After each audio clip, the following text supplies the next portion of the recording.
right, so it's another beautiful day, and of course, I happen to be at the studios of Tiger, and well, I'm in the office of the CEO of Links Entertainment. I'm talking about Richie Mensah, and well, there's so much to talk about. I believe that we follow stories from Kwame Eugene to Kiddy on Links Entertainment. And today,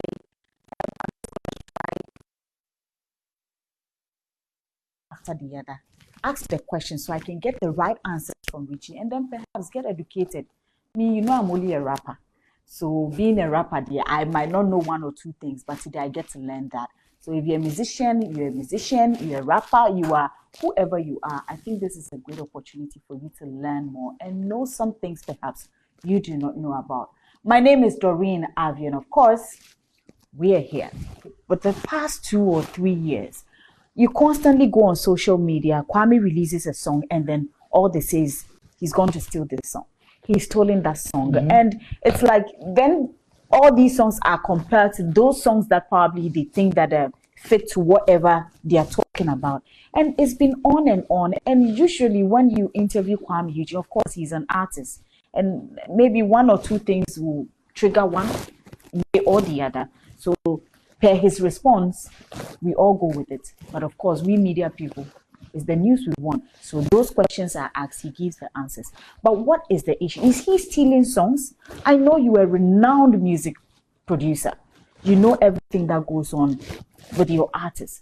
What is the issue? Is this stealing, or is this something probably 1 or 2 people do not understand? That's why we are putting it in this category. I think it's a simple case of a lack of information, or should I say a lack of education, which we'll take responsibility for. And that's why I'm sitting here, because sometimes it gets to a point where enough is enough. If people don't know what the truth is, then you can't blame them when they come up with their own truth. Let me educate the public a bit, okay? So when it comes to using of people's music, there are 4 different things. There's referencing, there's interpolation, there's sampling, and then there's song theft. Now, referencing is when you make mention of somebody and something they've said in a song. Like how, I've even forgotten the song they said, but somebody said how Jay said, money ain't a thing. So he's referencing that Jay-Z in a song said, money ain't a thing. So he's referenced. Interpolation is when you take what somebody has used and you twist it. Like Davido says, 30 billion for the account, yo. Then Kiddy does, see me, I no get 30 billion. Do you get me? So it's sort of like a reference, but you didn't make mention. So it becomes interpolation. It's like you merge your song, your idea, and somebody's idea.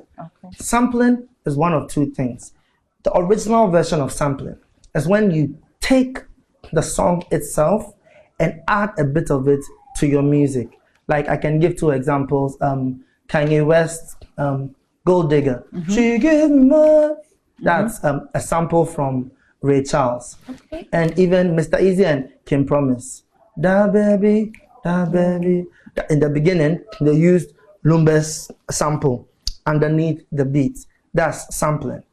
There's a second version of sampling too, where you actually take the entire line from the person. So let's say Cisco, when he's singing in Thong Song, and he does Living La Vida Loca, which is originally by Ricky Martin. That's also sampling. Now, song theft is when you steal somebody's song and pretend it's your own. That's a crime. So that is not even in the conversation. So first of all, everybody, media people, fans, the Twitter agenda boys who keep saying song theft, please understand you're 100% wrong. Song theft is a crime, and if anybody had stolen a song, they'll be in jail by now because it's actual theft, because music is intellectual property. So if you steal somebody's intellectual property, you can be jailed. So that is not what is going on at all. Now, interpolation and sampling are the way of music. Let me give you some beautiful examples so that you understand. Let's start with some of our favorite musicians in Ghana here. In Ghana. Kojo Entry, I'll give anything and everything. George Levitt. The original song, the whole song was done by George Levitt. Akobwa, Arechitre. Junior or senior? Oh, senior. Senior, okay. Akobwa Senior. The whole Arechitre song is a foreign song which he did in tree. All the melodies from beginning to end. Even his Wacho, Ore Wacho, that one too is an Osibisa song. That's the music that he used the beats and did his own. Let's even come to recent times. Sarkodie, Coachella. The beats is sampled from Heart and Soul by Hoagie Carmichael. Heart and soul, I fell in love with you, heart and soul. From that song, they made it a classical piece which people like to play. Bum ba dum bum ba dum bum bum bum bum. That's what they used to make the beat. And the chorus is George Dako Odokala. Okay. Let's leave Ghana for a bit. What's his name? Wizkid. Holla at your boy. It's by an artist called Seven in Korea. The song is it Girls or something like that? When you see me come around, I got you looking at me. All that melody is from that song. Wow. Beyonce, If I Were a Boy. It's somebody's whole song. She saw the song on YouTube, loved it, did her own version, and said this person wrote it. That was all. A song like Enya. Enya has It was used again by Fugees for Ready or Not, Here I Come, You Can Hide. Then it was used by Mario Winans for I Don't Wanna Know. Then it was used again by Rotimi for There's a Meeting in My Bed. So what happened to our Mr. Drew? They said Mr. Drew thief Rotimi, but Rotimi too thief Enya. So thief man. No! So, I mean, it's a thing that is done in the industry. So now let me explain it so that people get why it's not stealing. In music, we have two types of rights. We have mechanical royalties and publishing rights.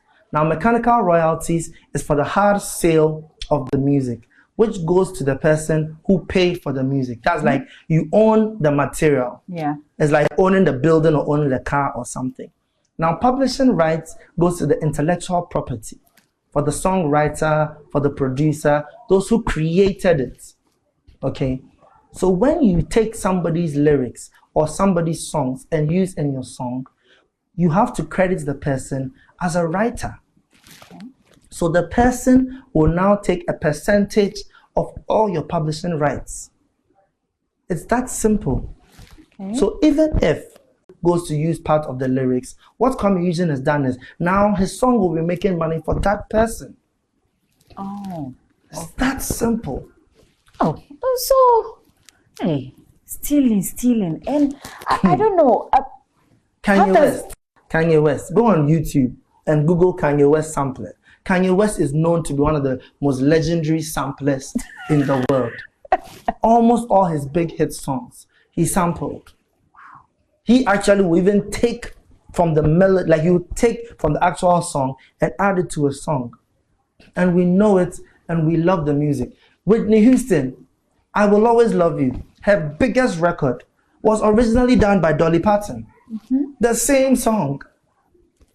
Richie, I mean, I'm just looking at this whole picture of how these stories have been on the internet day in, day out. We wake up to it. Social media and all, and I'm asking, how has it affected your brand, the Links Entertainment brand? You as a renowned producer, somebody who was in the industry, and now, yes, you're laid back because you're also pushing new talents on your label.